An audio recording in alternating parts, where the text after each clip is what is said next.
is this? Tabletop Island, huh? Let's see what this is all about.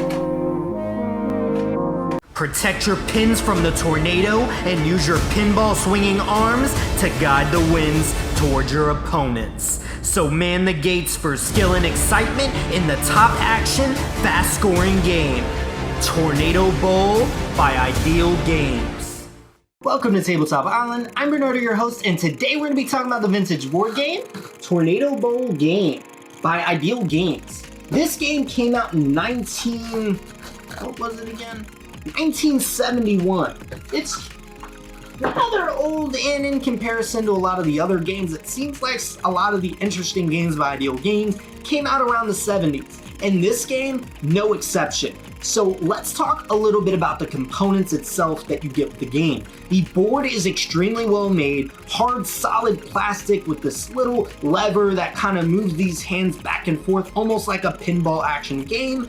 And it only has one lever, so you don't really control both of the arms individually. So that also kind of makes it so the pinball action doesn't really ruin the top, but we'll get to that. The other piece is the pinballs. They are really nicely made, and there's little rivets in the board that allow you to sit it over top of it, so when you kind of jiggle it, the pins don't fall all by themselves. And then the top, that is this really kind of wacky plastic twisty top. That part is not very well made. It's kind of fiddly, and I think if you go online and find another top, it's easily replaceable, and you will not miss it, I promise. The other thing are these really nice pegs, almost like Battleship, and you're moving them across to label your points.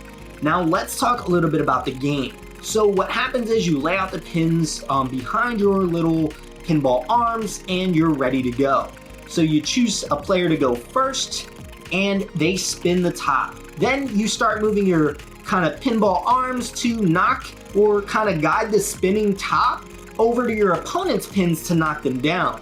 And in the game itself, it mentions that any pins that are still standing up after that round, you count them up as a point and you move up. The players with the most points wins. Now, the thing that I hear the most about the game, one of the big gripes and complaints, is that those pins itself, if you guys are constantly moving the pinball arms, it's shaking the board a bit and they're falling down. I don't find that to be a problem. In fact, unless they're recklessly kind of shifting back and forth and you guys are just being extremely reckless, then I can understand it, but the top doesn't move nearly as fast for you to even have to be reckless. So I don't see that actually being an issue. And if shaking the board is an issue, there's a fix for that. I'm a big fan of liking vintage games and trying to find reasons to still keep them in my collection and still actually get them to the table. One of the ways you can do that is with some poster putty and Play-Doh. Whatever it is you need, a little bit of putty at the bottom on a hardwood table or a solid surface, push down on it and it's a little bit more stationary and you don't have to worry about the wiggle, but I don't find that being an issue at all. The other thing, those rivets actually hold on to the pins enough. And I don't think there's anything that needs to be added to it. If you want it, you can add a couple drops of super glue and it will harden over top of it to make the rivet a little bit higher. If you need to, I don't think you do.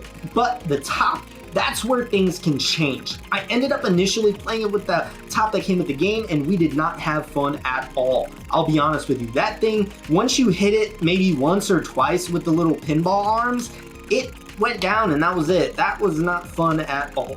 So I thought, what top is better than that?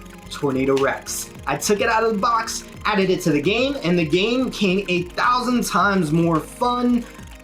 Wow, that was a big difference. The top spins extremely fast and it can handle getting hit a couple times from that pinball. Really hard too, mind you. And when it goes into the direction of your pins, it takes a lot down and that's super exciting, and that was what I was looking for in the game. Now, I'm still a little weary about taking Tornado Rex out of its box, so I have been looking for other tops to try. I ended up trying the Scooby-Doo Thrills and Spills game. That one works a lot better than the original, but again, much like I talked about in that game, it doesn't hit as hard and it's not as fast of a top as like a Tornado Rex is. So I am looking online to get a better top. I think on Amazon I found some. I'll leave a link in the description. When I do find it, you'll see it there as the ideal top to use. I am still holding on to hope for this game because it's extremely fast paced, fun for the whole family, and honestly, it's a great filler game, and it's enough of a dexterity game to get people up and excited, and I like that a lot about the game. It's such a unique idea, and just by looking at the idea behind it, the box, and how it plays, it really sells itself. The only thing with a little bit of flaws, well, one being one that I saw a lot on Board Game Geek with the shaking of the pins, and then my big one was the top just not being strong enough. But with those being changed, the game is fantastic, and it really fits well in that dexterity realm, and it's such a great vintage game. The game itself I picked up for $7. It was extremely cheap.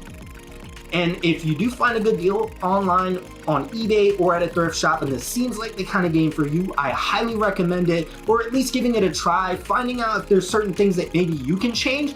The other thing I ended up changing was, rather than kind of counting your pins to move it up the track, we ended up all starting at 15 the way I play, and whenever you get a pin knocked down, you move down the track that number of pins. That way you don't get extremely lucky by it not getting any pins and you just jumping up your point system extremely high. So we really kind of made it so last person standing wins as opposed to the first person of 15. It makes the game last a little bit longer but doesn't overstay its welcome.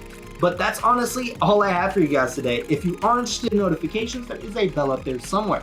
Please like, comment, and subscribe. I do appreciate any feedback. I'm trying to make these videos more and more outrageous, and with your guys' help, I have been doing so.